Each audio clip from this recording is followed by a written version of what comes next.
Hello everyone, you see this sticker here, Windows Vista, right? Have you look at me here.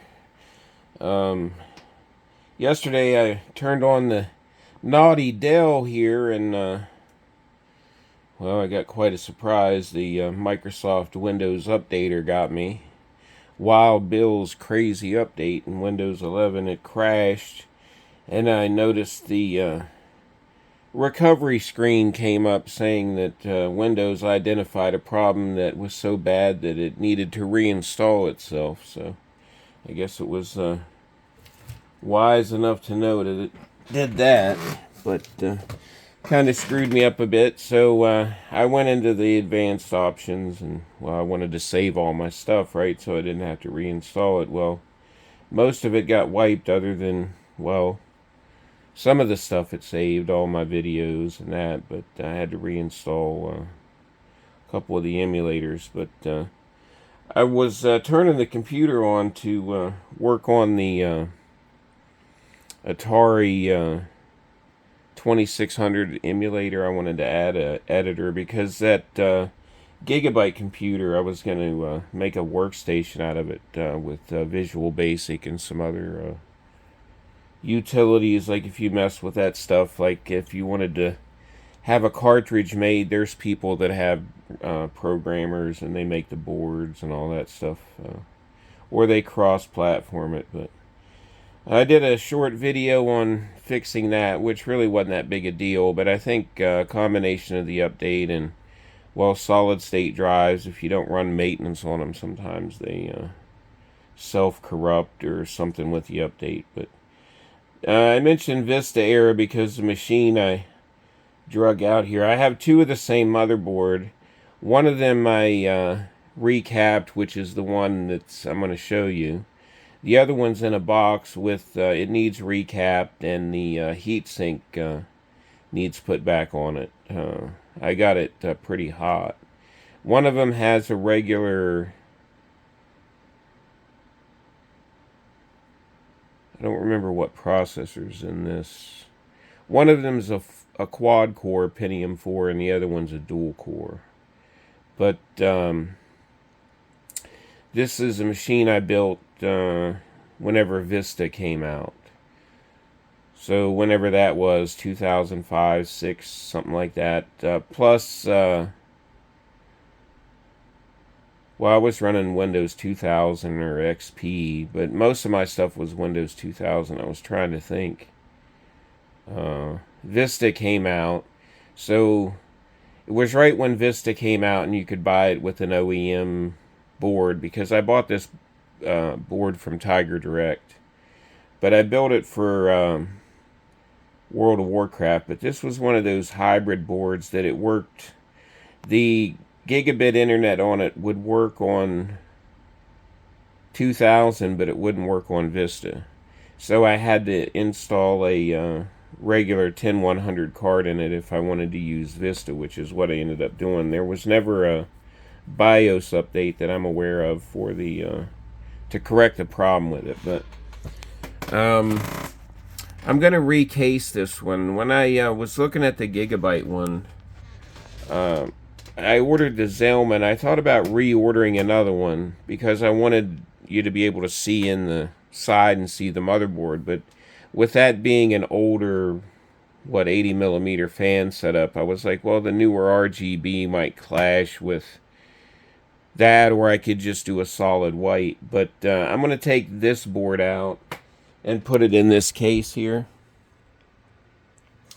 But I was going to put the power supply back in it because I'd robbed the power supply for this HP down here. But there was some screws and stuff rolling around in it, so I'm going to take it apart rather than turn it on and fry it. But this has two GTX 250s. So I'm going to pause this here in a bit, and we'll take out the RAM. I'll show you what RAM I put in it, and we'll get these cards out of here. So I'll be right back with you here. Alright, I had a heck of a time reaching this little tab here to unlock the video card. One of the PCIe slots has a lock on it. But see this little card here? This was for, this is like one of the early SLI boards, I guess. Let me pop this little thing out. It's like a little RAM stick. And if you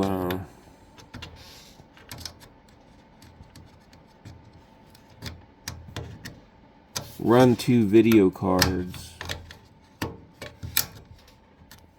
well, anyway, I'll leave it in there for now, but if you have a single card versus a dual, you have to flip it around the right way. So I had 2 video cards in this. So let's take a look at what RAM I was running here. Let me put you down. Alright, so here's this little card here. There's nothing on it. It's just like a pass-through. But you see it says for dual video cards versus single. So you have to have that in there either way.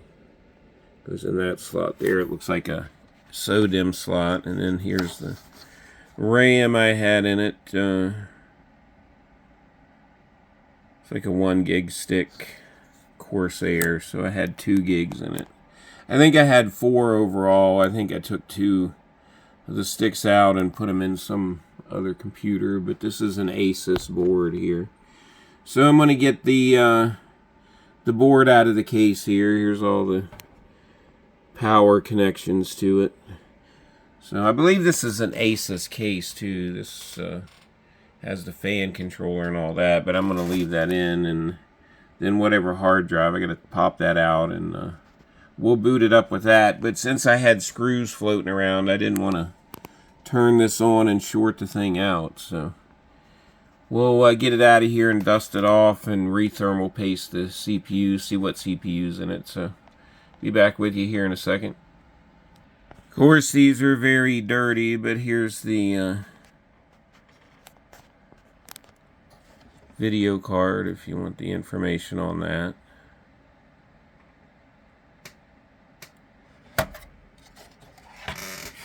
So, ports DVI and S-Video, I think. Here's what the card looks like. It's dirty, so it has 2 of those. They're identical. So there's the other one. So be back with you here. One handy thing about some of these boards, if you had this little plug, you could unplug all your, all your stuff together. You know, where you plug them into the individual headers. But this has SATA and IDE on it. I don't think this has a floppy. Yeah, this doesn't have any floppy controller. By then, USB was. But it has 2 IDE headers and 4 SATA. So let me get this board out of here. Alright, so there's the I/O shield. There's really nothing special about that. I think, and here's the board out.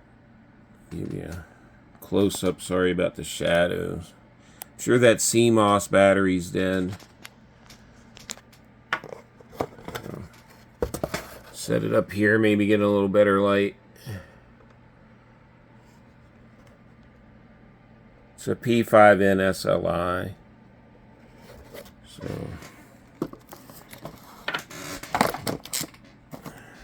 just the back of it.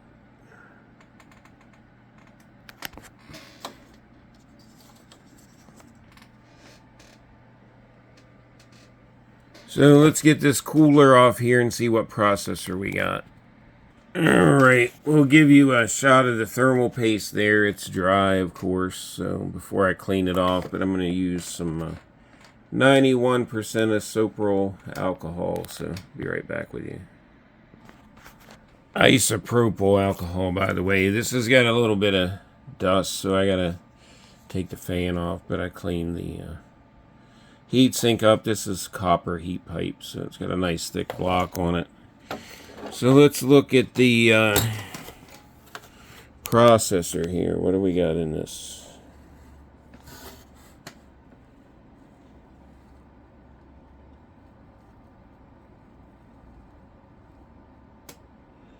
Pentium D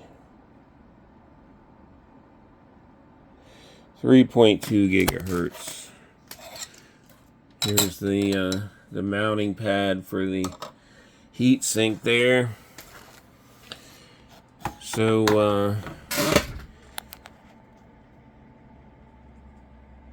there's that. I want to see if I can get a little better light on that.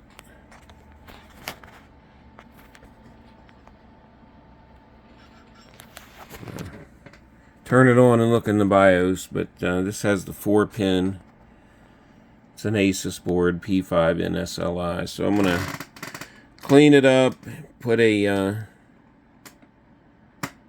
new battery in it, dust it off, and then we'll re-thermal paste that, and maybe I'll go dig out the other one and see which one's faster. This is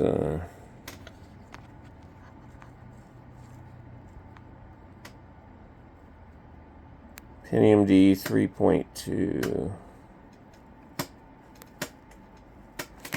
I mean, it's not bad. Fanless design. So, what revision is this? Let's see. I think the one is newer.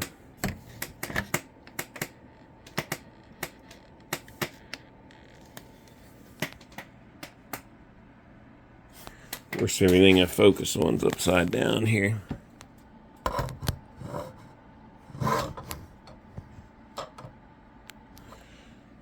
But there's a look at it.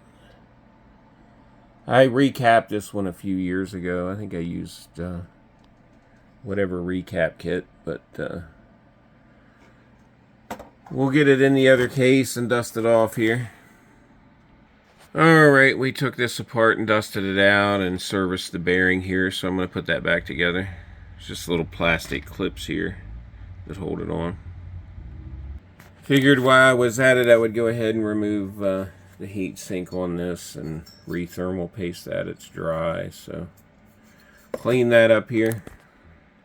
Alright, we have that clean and we have this clean, so I'm going to put some thermal paste on each of those. If you're wondering how much I used, you don't need a lot, so get these heat sinks back on here. Alright, so there's that back installed. These just have these little spring-loaded plastic clips on them. And then these have these spring-loaded screws. There's 4 screws. You can't over-tighten those. Just make sure when you push those through that you get them all the way through.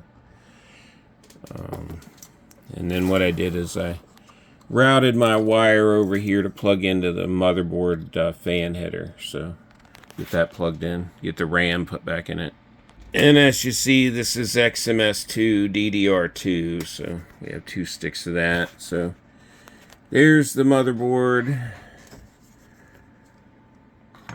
So we got that all re-thermal pasted. Fans plugged in up here in the fan header. Memory's back in it. We'll get this installed in the case here next. Alright. Got the I/O shield in it. I have all the mounting screws, I think, in the right place. The standoffs. If you remember, we got to keep in mind of these fan wires. I got to tuck them up so they go above the motherboard when I slide it in here. So I'll do that and get the motherboard in here. Alright, on these motherboard standoffs, this little thing there, just get you one of these toolkits with a socket in it for it. Make sure they're all tight here. Alright, I had to go into my screw stash to find some motherboard mounting screws, so I'm going to pick these up here, get this board mounted in here. The main reason for that, if you can see, the coarse threaded ones that were in the other case, these are fine threaded, so let's get this mounted in. Alright, so here's the motherboard mounted, kind of close to that fan there, but got 2 fans there, 1 there, 3 up front. We have our front panel connectors. I have to I can either plug them into the board there, or I'll take the adapter off of there I showed you earlier. Then I have the USBs and audio, and then I have an adapter for this. So in part 2 here, we'll wire this up. I might use a couple of those drives on there, and I won't make this too long, but there's the front of it. So stay tuned for that. Have a good one. I'll just pop these video cards in here real quick. Alright, so here's this little adapter here. I'm going to plug it onto the motherboard right there, that white plug. So there's that plugged in, and we have audio and USB. One of these is USB. Pretty sure this is a USB port here. Yep. Looks like one pin on the end missing, so let me look here. Yeah, see, this has got the box, so let's plug that in there. Need my other hand. So the last two plugs left is the USB header and the audio, which is up on the top here. So, and then we'll cable manage these wires neat and tuck them into the side. I'm gonna pop this back off here. These are no non-reusable filler panels here, so I'm gonna take leave the last two in for now. Alright, we got the video cards in. I need to hunt up some black screws for the back here, but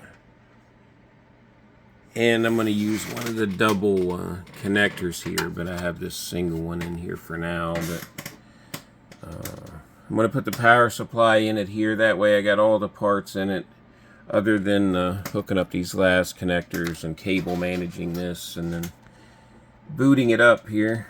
I got to install the fan controller on the back side, so get the power supply in it. Alright, so this is the back side. This is all the fan stuff. I gotta do something with neating that up. I have the power supply mounted in. Let me turn this here. Alright, so we got all this goodness to manage, but that's what it looks like so far here. So we'll move on to putting some of these cables in, I guess. Alright, we have our 4-pin, our 24-pin. We got our 2 video cards. These are still hanging here. And then all of these, this is where a modular power supply would be in handy, but this has a 8-pin. I think it just has 1. It also has some SATA. So what I'm going to do, there's a hole back here. I'll probably pop those through there or roll them up neat down here. It's just I got to keep them out of this fan down here. So I'll wire tie those up at some point here. But I think I'm going to quit on this and take a break here. But there you have it. The ASUS P5NSLI with 2 XFX GTX 250s. I need to clean them up, but I wanted to get everything in the case mostly. Dust it off, get it turned on. And there's the specs on that. It's probably more than this needs. I might change it later. I don't know what happened here. I don't know if a screw came out or it's hanging down a little bit. We'll take a look at it here. And there's the back. Pretty plain Jane. So the next segment we'll do some wiring. Hopefully my tripod will come and we'll get this all neatened up. So have a good one.